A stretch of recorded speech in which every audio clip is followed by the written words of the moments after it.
Hello,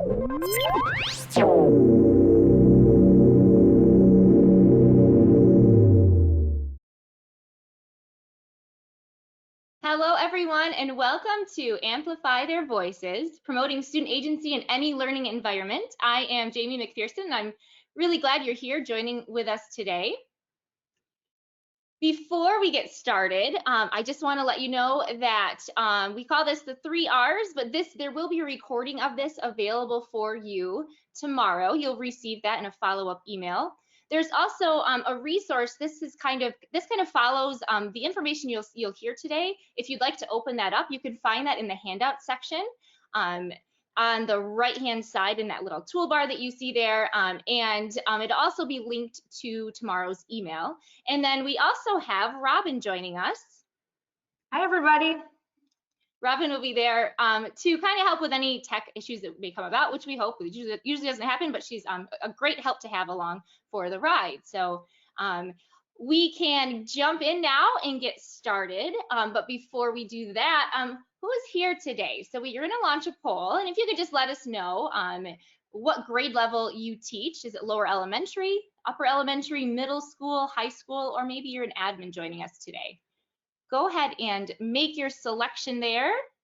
Robin will close that poll out when we're ready.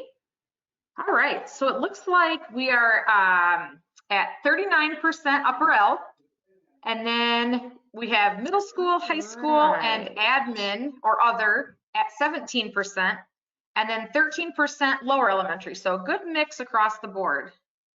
Awesome. Well, we're excited that all of you are here today. And before we get into the content, I want to quickly tell you that this webinar today is sponsored by Blue Apple.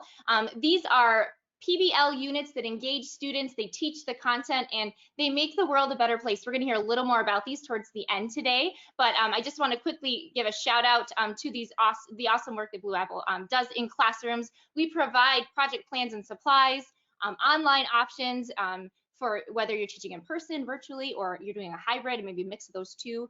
We also connect you with real world experts out in the field doing the work that your students are learning about. And there's also cross-curricular content. So we attach to those content standards and everything from ELA to math to science to social studies and social and emotional learning, which is incredibly and equally important. We also have lots of options on ways to collaborate. So if you're interested, you can go to blueappleteacher.org, and you can also listen in a little more towards the end of this webinar today. Oh, and I wanted to mention one quick thing. If you are interested in purchasing a Blue Apple project, if you use the code webinar, you can save 10% on the project that you purchase. So it's always nice to save some money in the process. So our agenda today, part 1, we're going to talk about what is student agency and why it matters. We're going to go through 4 reasons why student agency in the classroom matters, and there's some research base behind that. And then part 2 is let them be heard. So we'll talk 5 teaching practices and 10 engaging strategies that go along with those practices to build student agency in your classroom right away. And I want to also mention that the strategies you do here today can be done whether you're teaching in person, virtually, or a hybrid of that. So let's jump into why student agency matters. And before we do that, it probably helps to start with what is student agency. So student agency is meaningful and relevant learning activities that are driven by student interest and that often are self-initiated by the student with guidance from the teacher. So a long story short, it's basically providing learning opportunities that are heavily guided by students' voice and choice. So the first thing that's important to mention on why student agency matters is that it builds critical thinking and problem-solving skills. So when we know that when we actively engage our students in the learning process, that deeper understanding of content happens. So we teach students to value the process of learning alongside the content. They kind of go hand in hand. And then we also help students to develop their own learning toolboxes. We want to give them all the tools that they're going to need to be successful and independent learners. And we also want to build those mindset muscles, right? So when we talk about giving students those skills that they're really going to need in life, it all starts with having that growth mindset. And as part of that, it's teaching that failure is a part of the learning process. So in order to be successful, we must fail because that's how we learn best. The second thing we're going to talk, I want to mention is that student agency makes learning relevant. So when students can apply learning to tasks that actually matter to them, they begin to recognize that their learning holds value and it's applicable in the broader world. So it's kind of taking what you think is important as a teacher with what interests them, and that happy middle is what's relevant, right? So it's not just letting go of what you believe is important or what you know you have to teach. It's also about teaching kids or figuring out what interests kids and finding that through different strategies and techniques, and then building your learning around that, or their learning around that. The third thing that we're going to talk about is how student agency empowers students to take ownership of their learning. We know this is key in order to really have students in our classroom who we can say have student agency and ownership. So when we can teach students how to think, we're doing something even greater, because we're giving them the power to know, to let them decide what to think and then how to use that new thinking.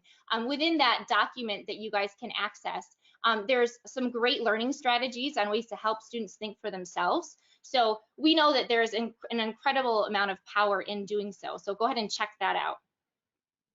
And then the fourth thing we're going to talk about is how student agency gives students a better perspective on who they are and why they matter and why their work matters in this big world. So we know that student autonomy helps increase their self-awareness and their purpose. And it builds on things like their self-confidence, the ability to self-advocate for their perseverance, things like risk-taking and creativity and curiosity. And then, of course, we mentioned it earlier, but also building onto that idea of a growth mindset. So now that we've talked kind of the research or the why, let's talk about how. So let them be heard. It starts by creating that culture in our classroom. So what do these three pictures have in common? We're going to find out. They all have to do with building that culture. The first thing is just learning to let it go. So we kind of have to find our inner Elsa, and we have to really say, you know what? The kids, my students, can do this. So I'm going to stand back. I'm going to give them the reins. I'm going to let them drive the car. And finding opportunities within your teaching to do that, and really being explicit about that. So when you look at your lesson plans for the week, just highlighting quickly those simple ways that students can jump right in there and do that. So again, it's true learning happens when we can hand over that seat as the driver's seat and let them take control of their learning. So learning to let some things go on our end and putting that on the kids. And then also explicitly teaching collaboration skills. We know that in order to be successful and independent, collaboration is key. It's a life skill. So ways that we can do that is just by establishing some group agreements on how the group is going to work best, and involve them in the process of creating that. Teach them explicitly how to listen. Kids sometimes, and even as adults, we do this where we want to share something, so that's all we're thinking about. But really what we need kids to learn and understand how to do is to listen to the speaker, take it in, and then learn how and when to respond. Also teaching them the art of asking good questions. What is the good question? And we like to say sometimes that there are no bad questions, and that really is true, but there is a time and place for certain questions to be asked, and we want to make sure that kids know how to ask them and why to ask specific questions. And also, this is really important, but teaching them how to negotiate. If they have something they really are stuck on and they want to get across, how can they get their voice heard, and how can we take action how can they take action with what it is that they want to get across? And then also just you guys as teachers do this so well, but modeling what you expect, right? So just getting kids to understand what's important through your actions, because they'll tend to do it.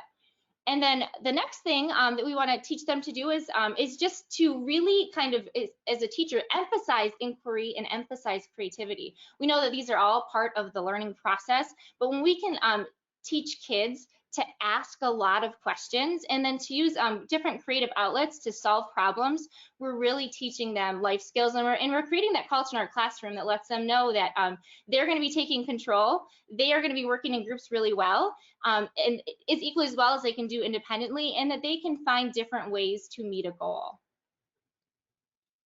The next thing I want to mention is just how we can build relevance and how that relevance increases engagement. So we really want to make learning relevant for our students. So again, it's kind of going back to that idea of figuring out what's important to you and meshing it with what interests them.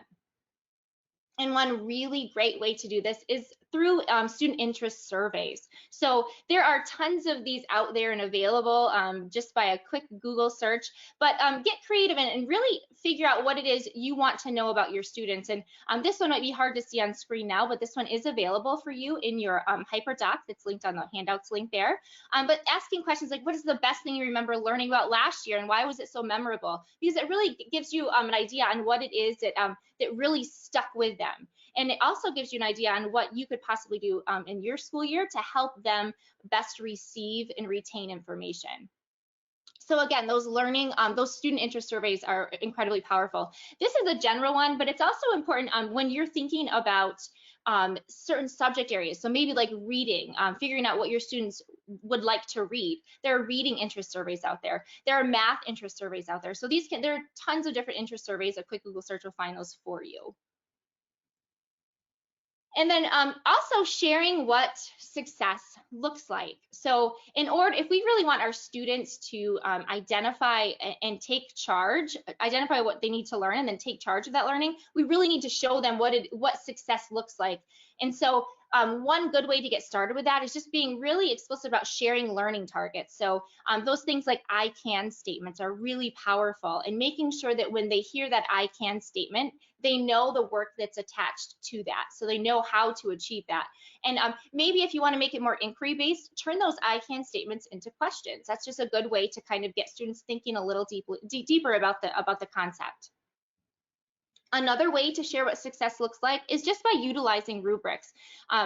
Again, it's a great conversation starter when you're sitting with your students and you can have that conversation about where they feel they're at in the process compared to where you feel they're at in the process, and seeing if those two ideas mesh. And if they do, that's awesome, and you can continue on with learning. But if they don't, it's a great opportunity to really discuss with each other how they need to move forward to reach success.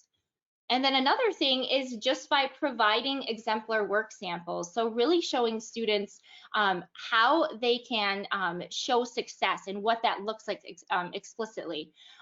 Outside of showing successes, it's also important to maybe show the other side of things. Like, so this would be a below standard example. This is an approaching standard example, and this is an exemplar example. So giving kids that range so they can see and compare their work or what they might be creating with something in different areas is really powerful, and it does allow them to see where they still need to go.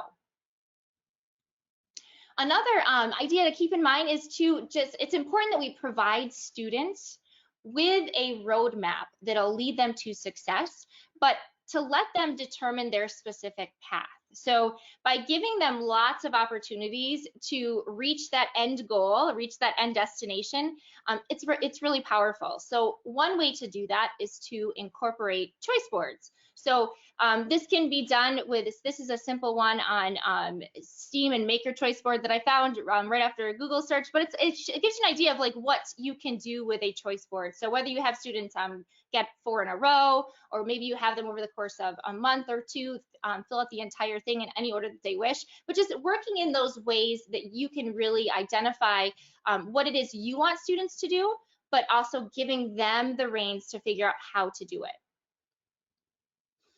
Also, another powerful thing is just setting up learning zones within your classroom. So maybe, and this all kind of goes along with figuring out how your students learn best. So maybe it's a simple area where kids can go where it's quiet. So you know that if they want to do some research, or maybe they learn best in a quiet zone, you can have them visit that quiet zone. Maybe there's just an area where if they're a mover, they have some free movement. So while they're learning, they're sitting on something that'll give them that movement, or they're fiddling with something. But providing areas in your room that really show students that you recognize how they learn and you hear them really helps when they're doing any kind of learning.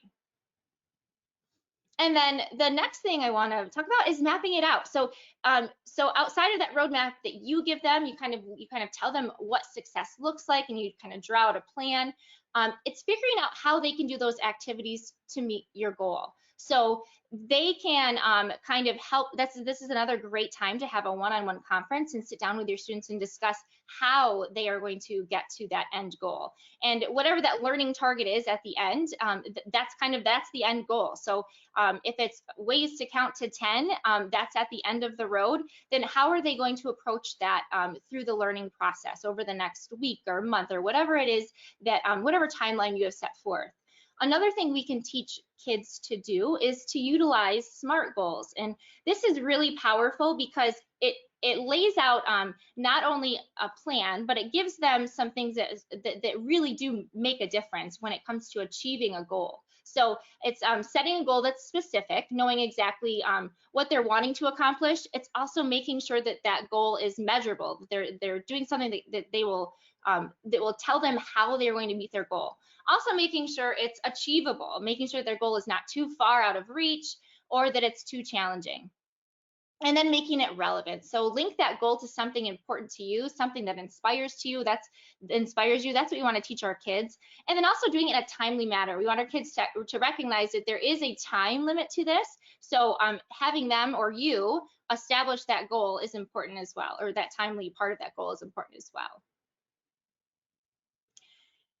And then this last one is about adopting purposeful practices. Now, when we think about purposeful practices, there's so many things that we can do that are incredibly powerful, right? And so one of those things that is incredibly powerful that we have found here at Blue Apple is project-based learning. So there is if you're looking for a good thought leader out there, his name is John Spencer, and this is something he does a lot with PBL, with a lot of stuff, but he tends to focus on PBL often. And the one thing that we find that can sometimes scare teachers away is that they feel like PBL is a little overwhelming, which it can be, and that it's adding more to their plate. But essentially, PBL isn't doing that. What you're taking what you're already doing, and you're just kind of rearranging it on your plate with a focus on student voice and choice. So when we talk about student agency and we talk about the power that comes with that, there are so many opportunities to engage students in authentic learning and to really get their voice heard through PBL. So again, think of PBL not as adding more to your plate, but instead to just kind of rearranging what you're already doing and just putting more of a focus on that student voice and choice and that student agency. And when we can do that, we take project-based learning and we attach it to purposeful experiences.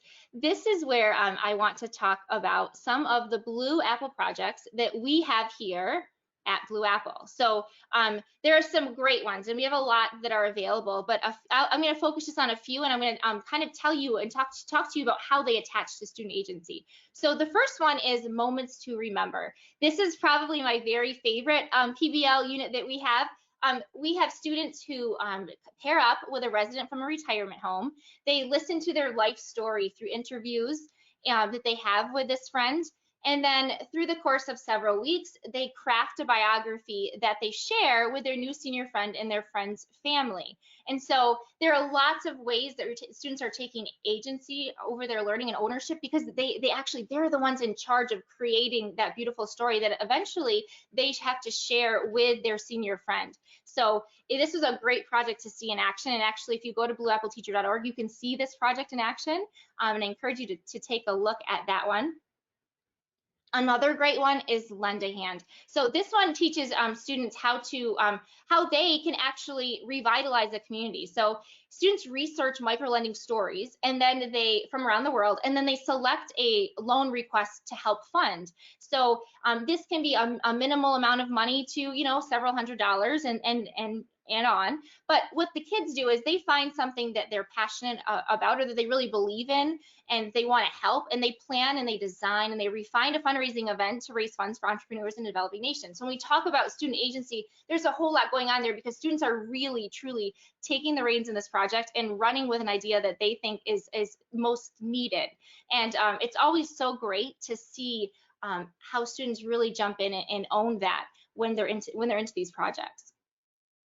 Another project, State of Sustainability, a great one because it teaches about not only sustainable practices, but it also teaches the UN Sustainable Development Goals through the lens of their own state. So they are able to take those big ideas and really figure out a way to how they can make a difference within their state or within their community.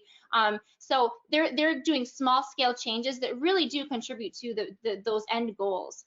And so students, they do some research and then they publish a book.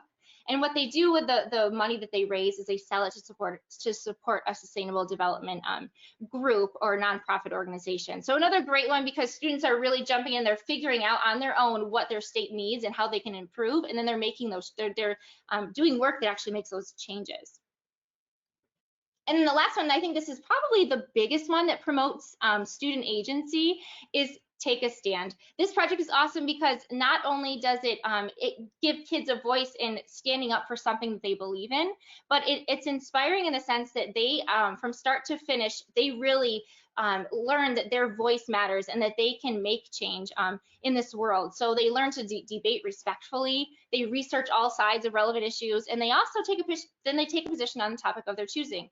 And then they share that position with an inspirational podcast. But of course, if podcast isn't your thing, there are lots of options for them to do other things, whether it's creating a poster or having like a share fair where they have people come and visit and they get to share their information with others. So those are 4 of the projects that really highlight student agency, but I encourage you to go to blueappleteacher.org and check out all of them because there are a lot of great ones there to see and do with your students.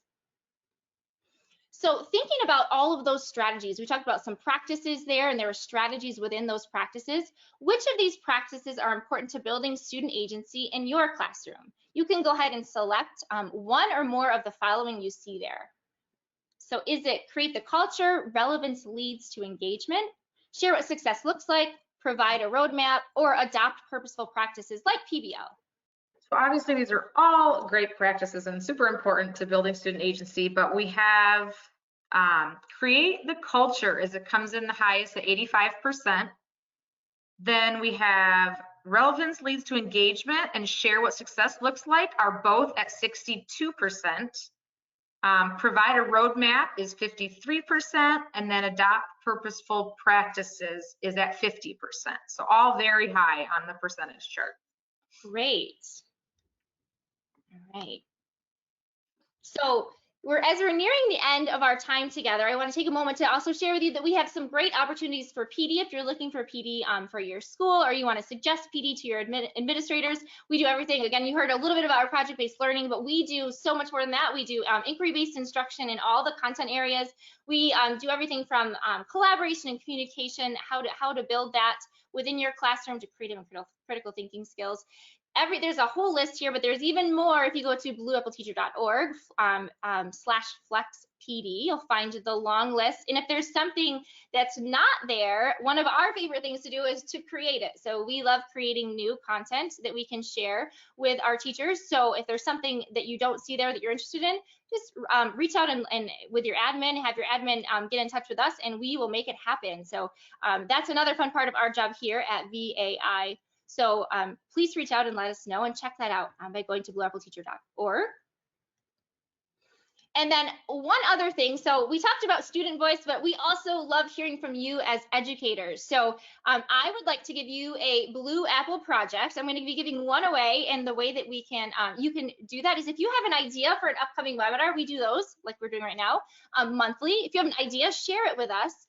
If you have a teaching topic that you might want to blog about, if you explore our site, you'll see that we have blogs that go up regularly. And we think obviously we are teachers ourselves, so we love hearing the ideas that you have for those blogs. And if you are possibly interested in writing a blog, let us know. We'd love to hear from you. And then you may have a great strategy that you want to share. Maybe it's on student agency, or maybe it's on a different topic altogether. Whatever it is, again, we love hearing from you directly. So email me your ideas on any of those things, or just get in touch with me. I love hearing from teachers. You guys are my favorite people. So you can email me at jamie.mcpherson@vaei.org. And if you do that by tomorrow, Thursday, I will enter you, and then I will let you know the winner tomorrow as well. If not tomorrow, that very next day. So I just want to take a moment to also thank you for what you do each and every day in the classroom. You really are making a difference, and especially in a year like this, I can't tell you enough how much we here at VAI appreciate the work that you do with our students. So thank you, thank you, thank you. And again, we have more webinars coming up, so just stay connected to us through blueappleteacher.org or vaei.org, and we hope to see you again soon. And remember to use that code to save 10% if you're interested in purchasing that Blue Apple project. Thank you, everyone.